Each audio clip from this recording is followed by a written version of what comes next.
Hi అండి, నేను మీ అంతర్వేది అబ్బాయి. మరో వీడియోతో మీ ముందుకు వచ్చేశాను. కాకినాడకి 34 కిలోమీటర్ దూరంలో ఉన్న రాజుపాలెం ఫ్లోటింగ్ వాటర్ ఫాల్స్ కైతే మనం వెళ్తున్నాం. అందుకోసం మా వాడు నన్ను ఉదయం 6 గంటలకే నిద్రలేపేశాడు. సర్లే అని రెడీ అవి బయల్దేరాము. ఈ వాయుగుండం వల్ల ఎక్కడికి వెళ్లిన మమ్మల్ని వర్షం వదడం లేదు. ఈసారి వర్షాన్ని కూడా లెక్క చేయకుండా ముందుకు వెళ్లిపోయాము.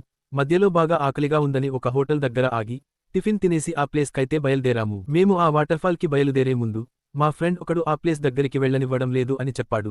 సరే, ఏదైతే అది అవుతుందని మేము బయలుదేరి వెళ్తున్నాము. ఆ ప్లేస్ కి వెళ్తుంటే వాతావరణం చాలా అందంగా ఉంది. చల్లని గాలి, చిన్న చిన్న చినుకులు, ఆ నల్లని మబ్బులుతో ఆ ఆకాశం చాలా అంటే చాలా బాగున్నాయి.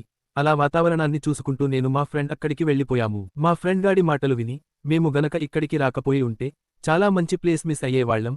ఒక్కసారి ఆ చుట్టుపక్కల ఉన్న వాతావరణం చూస్తే ఎంత బాగుందో మీకే అర్థమవుతుంది.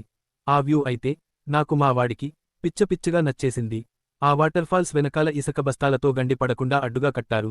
ఏమాటకా మాట చెప్పాలంటే నల్లని మబ్బులతో ఆ ఆకాశం, గలగల పారే నీళ్లు, ఎంతో చల్లని ప్రదేశం, అవన్నీ చూస్తుంటే నాకు అక్కడే ఉండిపోవాలనిపించింది. కాని ఏం చేస్తాం, అనుకున్నవన్నీ జరగవు కదా.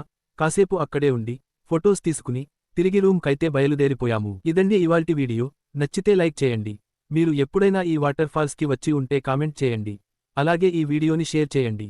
మా ఛానల్ని సబ్స్క్రైబ్ చేసుకోవడం మర్చిపోకండి. కొత్త వీడియోతో మళ్ళీ కలుద్దాం. అంతవరకు సెలవు. సైనింగ్ ఆఫ్ మీ అంతర్వేది అబ్బాయి.